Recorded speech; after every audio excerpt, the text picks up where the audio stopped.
আজি পশ্চিম জীয়াবৰলী আঞ্চলিক T M P কেৰ অন্তৰ্গত ধাৰিকাটি পালেং গাঁৱত আমি দেখিবলৈ পাইছোঁ যি গৰাখহনীয়া এই গৰাখহনীয়া প্ৰতিৰোধ কৰিবৰ কাৰণে আমি ৰাইজৰ লগত আজি আলোচনা কৰিছোঁ যে কেইদিনমানৰ পিছত আমি ইয়াৰ স্থায়ীভাৱে নহ'লেও আমি বাঁহেৰে পাৰ্কোপাইনৰ ব্যৱস্থা কৰিম আৰু আমাৰ টি এম পি কেৰ লগতে স্থানীয় ৰাইজৰ লগত সহযোগ কৰিব। আমি শ্ৰমদান কৰিম। আমি শোণিতপুৰ জিলাৰ গোটেই পূব পশ্চিম জীয়াভৰলী আঞ্চলিকৰ যিমান টি এম পি কেৰ এম এম কেৰ সদস্যসকল আছে আৰু স্থানীয় ৰাইজ সকলোৱে আমাৰ লগত সহযোগ কৰিছে আৰু তেখেতসকলৰ লগত আমি আলোচনা কৰিছোঁ। ইয়াত আমি পাৰ্কোপাইনৰ ব্যৱস্থা কৰিম বাঁহেৰে আৰু গোটেই গাঁৱৰ সকলো ৰাইজ ওলাই আহিব। আমি ইতিমধ্যে কথা পাতি আহিছোঁ আৰু আমি নদীৰ কাষত আহিছোঁ তেখেতসকলক আৰু পাৰ্কোপাইনৰ ব্যৱস্থা বাঁহে প্ৰত্যেক ঘৰত আমি বাঁহ উঠাই পেলাই ইয়াত পাৰ্কোপাইনৰ ব্যৱস্থা কৰিম আৰু আমি কেইদিনমানৰ পিছত মিচিং অট'নমাছ কাউন্সিলৰ আমাৰ চিফ আমি ইয়াত অনাৰ ব্যৱস্থা কৰিছোঁ। তেখেতক অৱগত কৰিম আমাৰ সমস্যাখিনি স্থায়ীভাৱে সমাধান কৰিবৰ কাৰণে। তাৰ আগতে আমি টেম্পৰাৰীকৈ হ'লেও ইয়াৰ বান নিয়ন্ত্ৰণৰ কাৰণে আমি ব্যৱস্থা কৰিবলৈ আমি সাজু হৈছোঁ। ৰাইজৰ লগত আমি আজি এই নৈৰ কাষত আমি আহিছোঁ।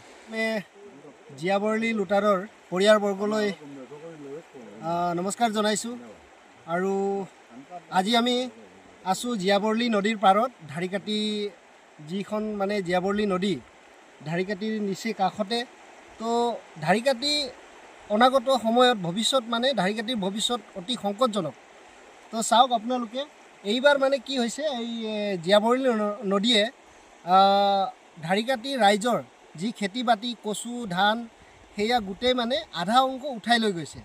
গতিকে ভৱিষ্যত যিটো অহা বাৰিষাত যদি এই বছৰৰ দৰে যদি বানপানী হয়, এই ধাৰিকাটিলৈকে পানী পোৱাটো নিশ্চয় আমি পানী অহাটো মানে নিশ্চিত। গতিকে আমি চৰকাৰক ইয়াৰ পৰা আবেদন জনাব বিচাৰিছোঁ, এই অঞ্চলৰ পৰা আবেদন জনাব বিচাৰিছোঁ যাতে ধাৰিকাটিৰ এই সংকট অৱস্থাৰ পৰা আপোনালোকে যাতে মুক্ত কৰে। এই ইয়াত কিবা এটা যদি ব্যৱস্থা কৰিব পাৰে, পাৰ্কোপাইনে নহওক বা যিকোনো প্ৰকাৰেই যদি এই নদীখন ইৰিগেশ্যনৰ পৰা যদি বচাব পাৰে তো খুব ধাৰিকাটি ৰাইজৰ কাৰণে উপকৃত হ'ব। গতিকে আমাৰ মিচিং অট'নমাছ কাউন্সিলৰ বিষয়ববীয়াসকলকো অনুৰোধ জনাইছোঁ আৰু অসম চৰকাৰক অনুৰোধ জনাইছোঁ আৰু স্থানীয় বিধায়কক অনুৰোধ জনাইছোঁ যাতে এই আমাৰ যি সংকটজনক অৱস্থা, আমাৰ জীয়াবৰলী নদীৰ নদীপৰীয়া মানুহৰ যি অৱস্থা সেয়া যাতে আপোনালোকে এই মানুহবিলাকক যাতে ৰক্ষা কৰিব পাৰে, এইটোৰ কাৰণে এটা বিশেষ স্থায়ী ব্যৱস্থা কৰি দিয়ে যেন তাৰ বাবে আপোনালোকক আমাৰ এই জীয়াবৰলী নদীৰ পাৰৰ পৰা অনুৰোধ জনালোঁ। ধন্যবাদ।